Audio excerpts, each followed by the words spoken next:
when the president of a homeowners association let her obsession with a neighbor spiral into arson. The community believed the fire was the end of the story. They weren't prepared for what came next when she was forced to face her victim. In his own courtroom, the bailiff's voice echoed, "All rise." The packed room fell silent as heavy oak doors swung open, shackled at the wrists and dressed in a county-issue jumpsuit. Colleen Markham shuffled forward, her eyes darting nervously across the gallery. She seemed to search for a familiar face that might offer comfort, but what she found instead stopped. Her cold dot at the bench, sitting tall in his black robe, calm yet unsmiling, was Judge Andre Colston, the very man whose home she had burned to the ground just days before. The air crackled with tension, like the charge before a thunderstorm. Whispers rippled through the gallery as the realization spread. Colleen faltered, her knees buckling until a deputy steadied her into her seat. Andre's gaze locked on her steady, unreadably yet heavy with the weight of someone who had lost nearly everything: his house, his memories, and his sense of safety. For a long moment, the silence was unbearable, until Andre's deep voice broke through. "Be seated." The benches creaked as the crowd obeyed. Reporters in the back scribbled furiously, their pens the only sound in the hushed room. Colleen's attorney leaned close, whispering sharply, "Don't look at him. Keep your eyes on me." But the damage was already done. Everyone had witnessed that electric first glance between judge and defendant. It was surreal. Just a week earlier, this same community had been arguing over porch lights, parking spaces, and hedge heights. Now, it was reckoning with the aftermath of a hate-fueled crime that could have taken lives. Andre sat composed, but inside, a storm raged. The fire replayed in his mind, the crackling flames, the choking smoke, neighbors screaming his name as they rushed to help. He remembered clutching his briefcase, one of the only possessions he saved, while his home collapsed into glowing rubble. And now, sitting before him, was the woman responsible. The one who had begun with petty complaints about mailbox colors, the one who sneered when he waved, the one who filed endless HOA reports until her resentment consumed her and led to fire. Colleen shifted in her chair, her expression hard with defiance, though her trembling hands betrayed her fear. The courtroom felt like a scene from a film, but this was no fiction. Her lawyer rose. "Your Honor, my client pleads not guilty." The words hung in the air like smoke. Gasps rippled through the room. Everyone knew what investigators had uncovered: the gas can abandoned near the fence line, the security footage of her car circling the block. Yet here she was, denying everything. Andre kept his face still, though inside the plea stung like an insult. His house had been reduced to ashes, and now she was erasing the truth as well. For the briefest moment, Colleen's eyes flicked toward. He manned what he saw chilled him more than anger, a flicker of satisfaction. It was as though, in her mind, forcing him into this position was its own kind of victory. Andre pressed his lips together, folded his hands on the bench, and spoke evenly. "Very well. The plea has been entered. We'll proceed." The entire courtroom seemed to hold its breath. This was no ordinary case. This was the collision of personal loss, raw hatred, and the question of what justice truly looks like when the victim is also the judge. But to understand how it came to this breaking point, this story didn't begin in a courtroom. Started long before, quietly, in the corners of a neighborhood where nothing was supposed to get out of hand. Before the fire, before the trial, before cameras crowded the courthouse steps. Back then, it was just another suburban street in Wilmington, North Carolina, a place where families grilled burgers on weekends. Kids raced their bikes through cul-de-sacs, and the biggest disputes were supposed to be about things like who forgot to pull the trash bin in from the curb. That was the life judge Andre Colston thought he was buying into when he moved into his brick two-story home. Wilmington was the perfect balance. Close to the coast, calm enough to breathe, but lively enough to feel connected. After long days at the new Hanover County Courthouse, this neighborhood promised him peace. And at first, that's exactly what he found. Neighbors waved. Andre's warm smile, easy man waved back. He kept his lawn trimmed, his porch swept, his home well kept. He valued respectability, yes, but more than anything, he believed a man's home should be his sanctuary. A place free from judgment. But someone was always watching. Enter Colleen Markham, the president of the Homeowners Association. To some, she was the woman who kept order. To others, she was the type who treated the HOA rulebook like scripture. Short grass only. Mailboxes one shade of black. Porch lights off at 11 p.m., no exceptions. Her first clash with Andre came over that porch light. One evening, as he watered his front plants, Colleen marched up his driveway. Clipboard tucked tightly under her arm, lips pressed into that familiar line of someone who's already decided they're right. "Judge Colston," she said flatly, skipping pleasantries. "Your porch light stays on too late." Andre set the hose down, meeting her with the patience of a man who had seen decades of courtroom arguments. "Evening to you too, Miss Markham." The lights for security. "It shuts off around midnight." Her head shook. "The bylaws state 11. You're disrupting the neighborhood." Andre studied her face. He'd handled angry defendants, stubborn attorneys, people who'd sworn the sky was red when everyone else knew it was blue. But this didn't feel like rule enforcement. This felt personal. "Noted," he said calmly. "I'll look into it." That should have been the end. But with Colleen, nothing ended so easily. A week later, a letter arrived. His hedges were above regulation height. Days later, another complaint. His mailbox color didn't match the approved palette. At first, Andre laughed it off. Over the phone one evening, he joked with his friend Marcus Lee. If that's the biggest problem she can find, maybe this neighborhood really is perfect. Marcus chuckled. "Man, she sounds like the type who measures grass with a ruler." She showed up with a clipboard. "I think she does." They laughed, but beneath the humor, Andre felt the tension pressing against him, thick and constant, like the air before a storm. Neighbors noticed too.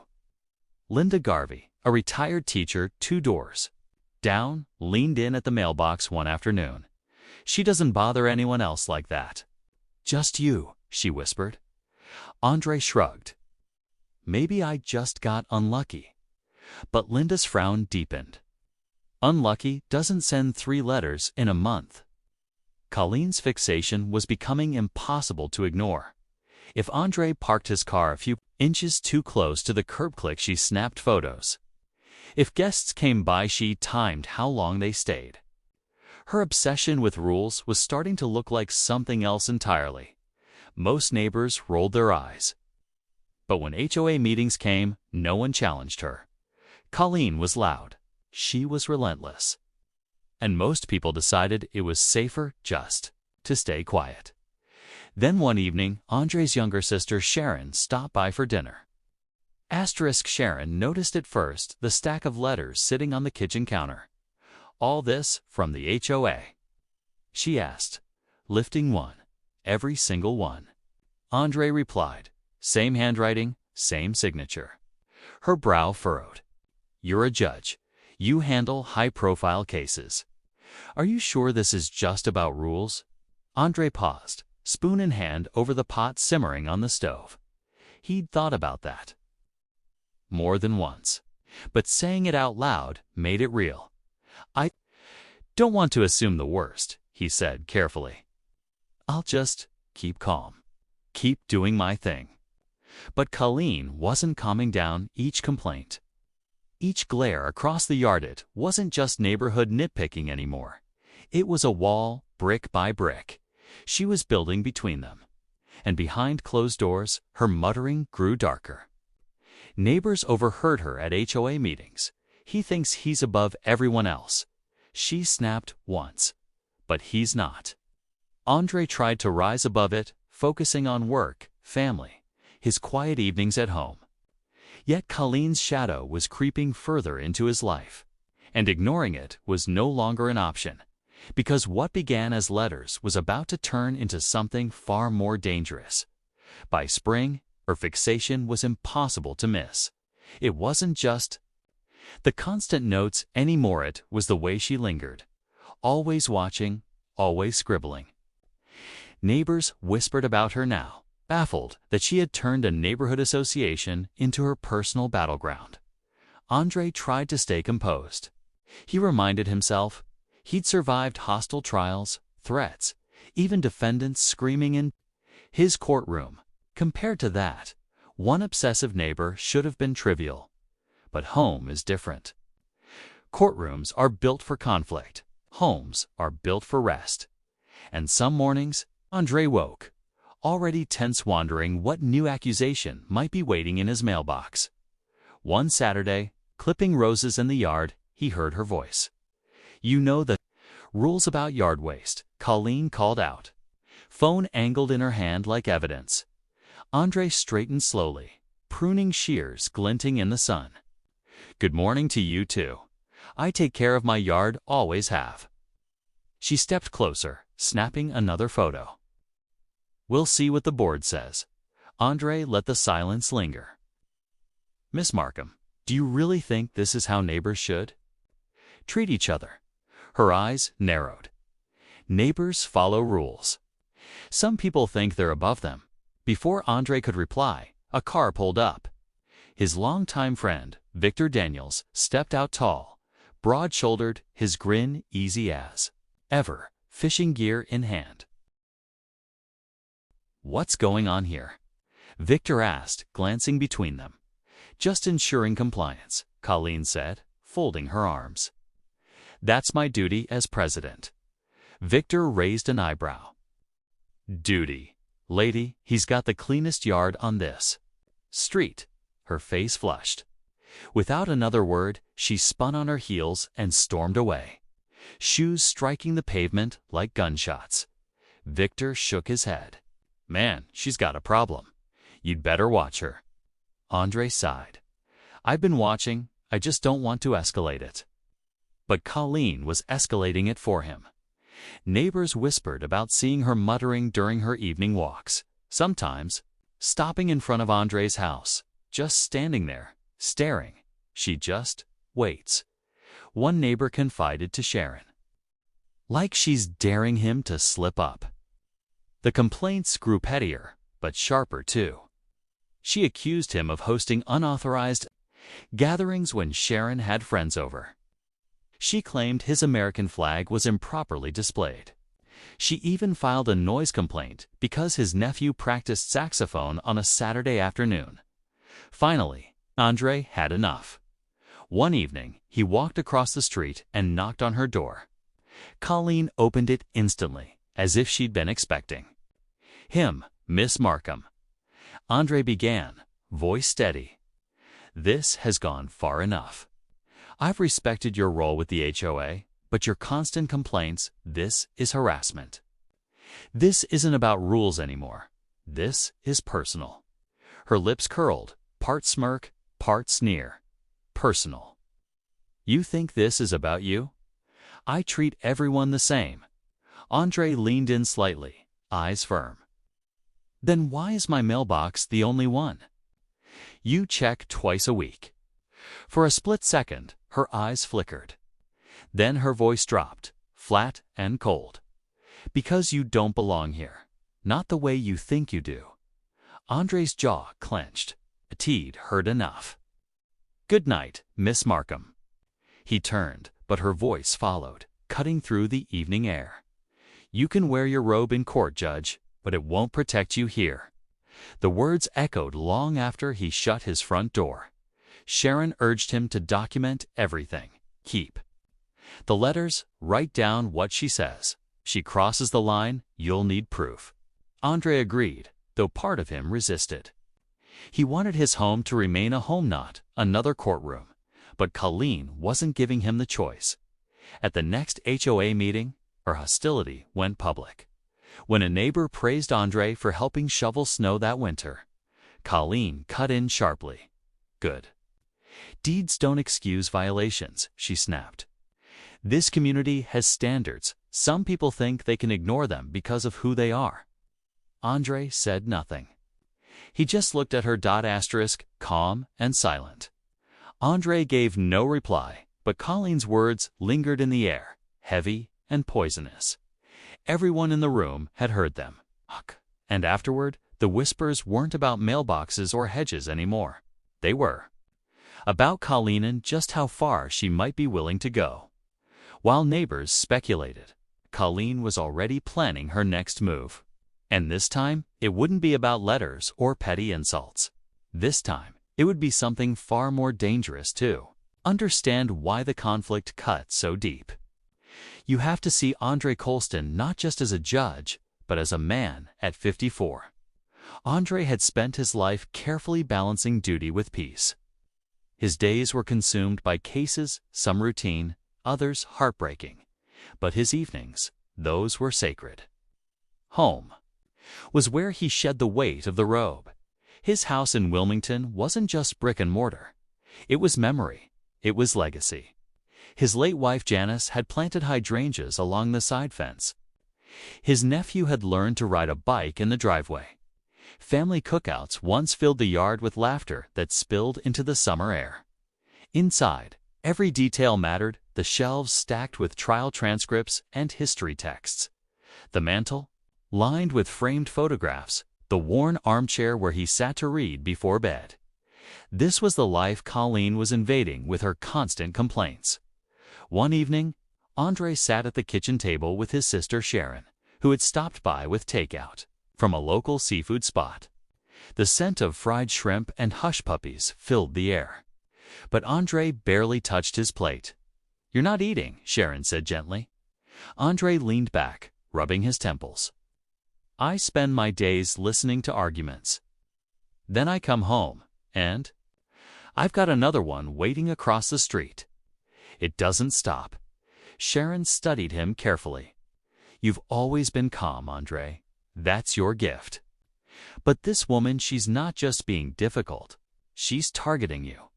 You can't ignore that." He exhaled slowly.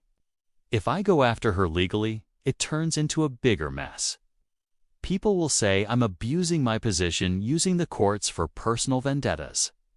Her eyes softened. "So what? She gets to torment you until you snap." Andre didn't answer. His gaze drifted instead to the living room window. Across the street, the faint glow of Colleen's house lights shone like an unblinking eye. Later that week, his friend Victor stopped by again.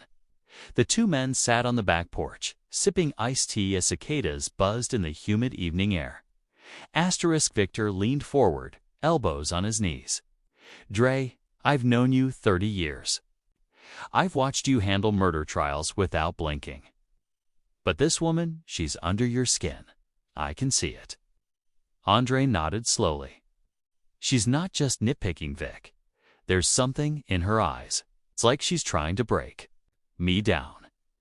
Piece by piece, Victor's voice hardened. "Then protect yourself. Cameras, locks, whatever it takes. Don't let her catch you off guard." Andre listened, and for the first time, he acted. He installed cameras around his property, not because he truly believed Colleen would do something extreme, but because he needed peace of mind. Or so he told himself, but the cameras only revealed more of what he didn't want to see.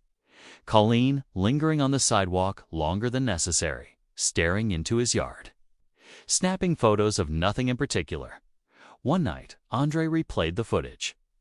With Sharon at his side, "She's obsessed," Sharon whispered. "Look at her, just standing there at midnight. This isn't normal." Andre frowned. Obsession is one thing. Malice is another. "I need to figure out which one this is." Still, he tried to carry on. He worked his cases, mentored young attorneys, tended service on Sundays at a small Baptist church where hymns gave him brief comfort. But home loomed in the back of his mind. With Colleen circling, his house felt less like sanctuary and more like a courtroom where the trial never ended. One Friday evening, he sat on the porch with his nephew Julian, who had just turned 16. The boy glanced at the stack of letters. Piled beside them, "Uncle Dre," Julian asked, "Why don't you just move?" Andre looked at him, startled by the bluntness. "Move? Jules, this is my home. I built my life here. Why should I leave because someone else can't stand me?" Julian shrugged. "I don't know. Just seems easier." Andre smiled faintly. "Easy isn't always right. If I run from people like her, she wins. And more than that, what lesson would that teach you?" Julian nodded slowly, and Andre leaned back, watching the sky fade into dusk. He wanted to believe his own words, that patience and integrity would be enough. But deep down, he knew Colleen wasn't done, and he was right by Summer. Her fixation had crossed into open hostility. Neighbors whispered about it openly now. The tension wasn't hidden in letters or mutters. It hung heavy over the entire Cul-D-Sac one night. Andre came home late, jacket slung over his shoulder, tie loosened. As he stepped out of his car, Colleen's voice cut across the street. "You think you're better than us, Judge?" Andre paused, keys in hand. She stood on her porch, wineglass in one hand, face flushed. "I've just worked a long day, miss." "Markham," he said evenly, "why don't we leave it there?" But she didn't stop. "You think you can bend the rules because of who you are, but I see through it. I always have." Andre didn't answer. He walked inside, locking the door. Behind him, later that night, while Sharon sat with him in the living room, they heard a sharp thud against the front door. Sharon jumped. Andre checked the camera feed. There it was, a rock lying on the welcome mat. And in the corner of the frame, Colleen's shadow, retreating into the dark. "This is harassment," Sharon said, her voice rising. "You can't just sit here and let her." Andre raised a hand. "I'm documenting everything, every word, every action. But until she crosses the line into criminal, all I have is nuisance." Sharon shook her head. "It's not nuisance, Dre. She's testing you. Testing how far she can go." And she was right. Neighbors saw Colleen pacing near Andre's property, muttering to herself. One family overheard her whispering as she walked past their yard. "He doesn't belong here. Not here. Not ever." The real breaking point came at an HOA meeting in the community center. Dozens of residents filled the room. The usual chatterpool hours, landscaping contracts echoed faintly. Andre sat near the back, quiet, listening. At the front, Colleen shuffled her papers, scanning the crowd until her eyes locked on him. "I want to address repeated violations," she said sharply, her voice cutting through the noise. "There are individuals in this neighborhood who refuse to respect our standards, who treat the rest of us like we're beneath them." Murmurs rippled. Everyone knew who she meant. Andre stayed silent. But from the crowd, Linda Garvey rose. "With all due respect, Colleen," she said firmly, "Andre has done more for this community than anyone. He helped shovel snow last winter. He fixed my fence without me even asking." Colleen snapped back. "Good deeds don't erase known compliance. Some people hide behind titles, judges, lawyers, people who think rules don't apply to them." Gasps spread through the room. Andre rose slowly, buttoning his jacket. His voice was calm, but carried. "I've respected this community. I've respected you, Miss Markham. But this has gone too far. This isn't about lights or hedges. This is about you and whatever grudge you've decided to carry." The room went silent. Colleen's face twisted, but she said nothing more. The meeting adjourned soon after. leaving neighbors shaken. That night, Victor called. His voice was low, urgent. "You need to watch yourself, Dre. Asterisk people like her don't just stop, they escalate."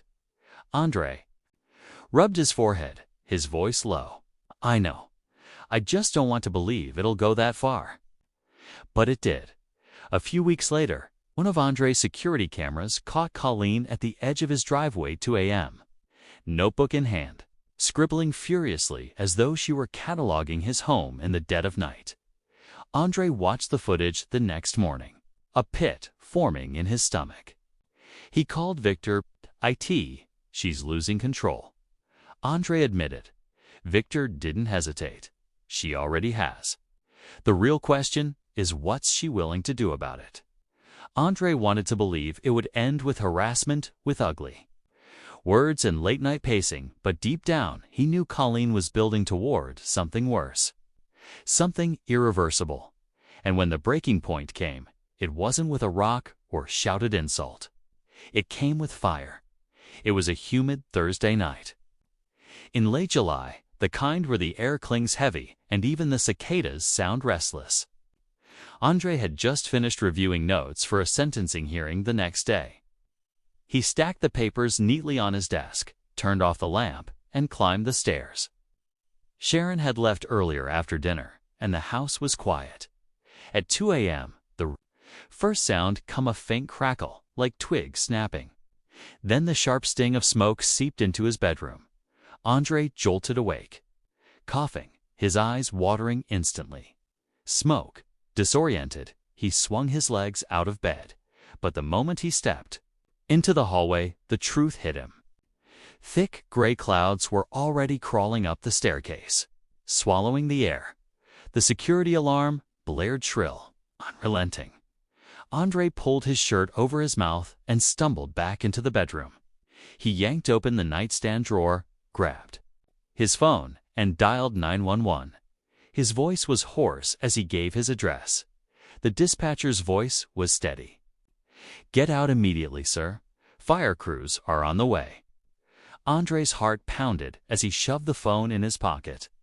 He crouched low, forcing his way toward the stairs, the heat intensifying with every second. Sparks burst in the air like gunfire. By the time he reached the front door, flames curled along the walls, devouring photographs, paint, wood. He pushed the door open and stumbled into the night air. Gasping. Across the street, neighbors were already spilling out of their homes. Linda Garvey screamed his name. "Andre, over here." She and her husband rushed forward, pulling him to safety.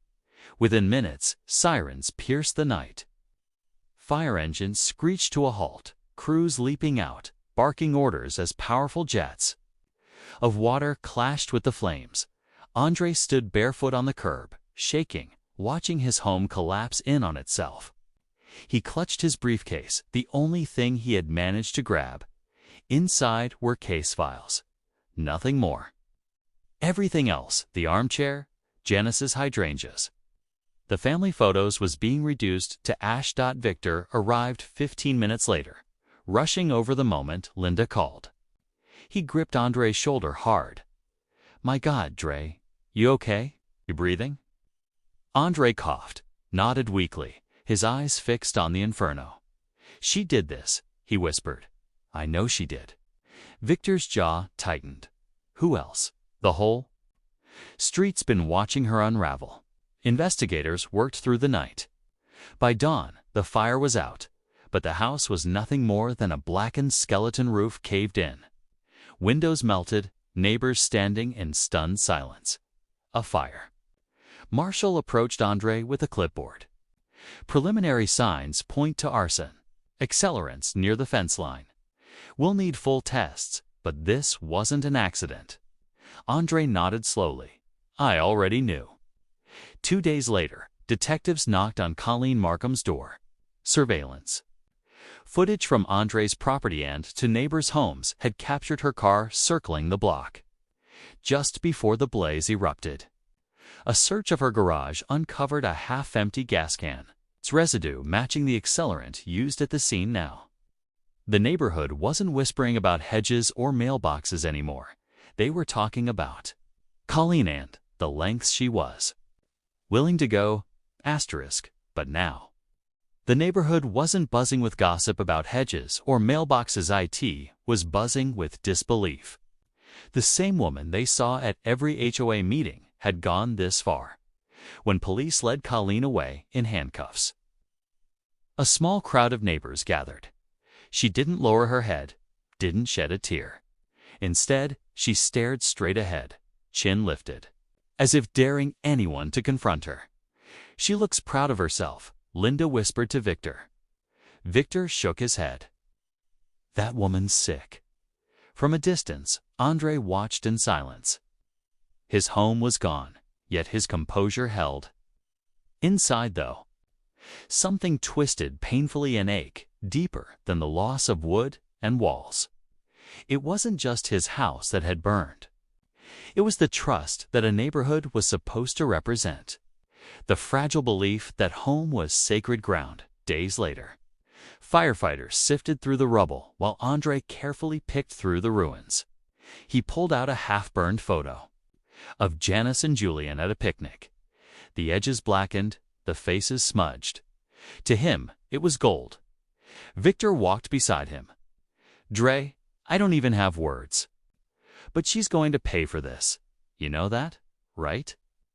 Andre's eyes stayed fixed on the wreckage. His voice was steady but heavy. Justice takes time, and justice has to be fair. Even for her. Victor shook his head. "You're a better man than me." Andre didn't reply. He just kept staring at what was left of his life. But the fire wasn't the final shock. That would come days later when Andre walked into his own courtroom and saw the woman who tried to erase him sitting at the defendant's table. In the meantime, the neighborhood carried the smell of smoke like a shadow. The charred skeleton of Andre's house loomed as a reminder of how fast life could collapse, while neighbors dropped off casseroles and bottled water. Detectives combed the rubble piece by piece. Andre sat in a folding chair across the street, watching investigators sift through ashes. His knee bounced restlessly. His home was now a crime scene, fenced off with yellow tape. Every creak of boots on scorched wood was a reminder of what he'd lost. Detective Ruben Ortiz, a stocky man with graying hair, crouched near the fence line with his partner, Maya Dunlop Sharphide, younger, meticulous. Together, they bagged soil samples and melted siding. Ortiz approached Andre. "Judge Colston, we found accelerant along the side of the house. Whoever did this wanted it to spread fast." Andre nodded grimly. "I'm not surprised." Dunlop held up an evidence bag with a melted plastic nozzle from a gas can. "We'll send this to the lab, but odds are it matches the residue." Andre exhaled sharply. "And you've looked at the footage from my cameras?" Ortiz nodded. "Your cameras caught a dark SUV circling the block around 2A.M. A neighbor's doorbell cam confirmed the license plate hits registered to Colleen Markham." Andre's jaw tightened. "Of course it is." Dunlop studied him. "She's been harassing you for months, correct?" "Yes." "Letters, complaints, even threats." Ortiz pulled out his notepad. "We'll need copies of everything. If this goes to trial, we'll need to show a clear pattern." Andre gestured to Sharon, who had arrived with a large folder. "My sister's been keeping records." Sharon handed it over. Every complaint she filed, every letter she shoved in his mailbox. "I knew it would come to this." Ortiz flipped through the papers, his expression hardening. "This is good. It paints a very clear picture." Meanwhile, the neighborhood gossiped. Linda Garvey told detectives she'd seen Colleen pacing near Andre's house late at night. Another neighbor, Pauline Rivers, swore she heard Colleen muttering, "He doesn't belong here," just days before the fire. One evening, Andre overheard two teenagers whispering down the block, "Man, did you see the fire? That lady's crazy." Everyone knew she was after him. Their words carried a mix of fear and fascination.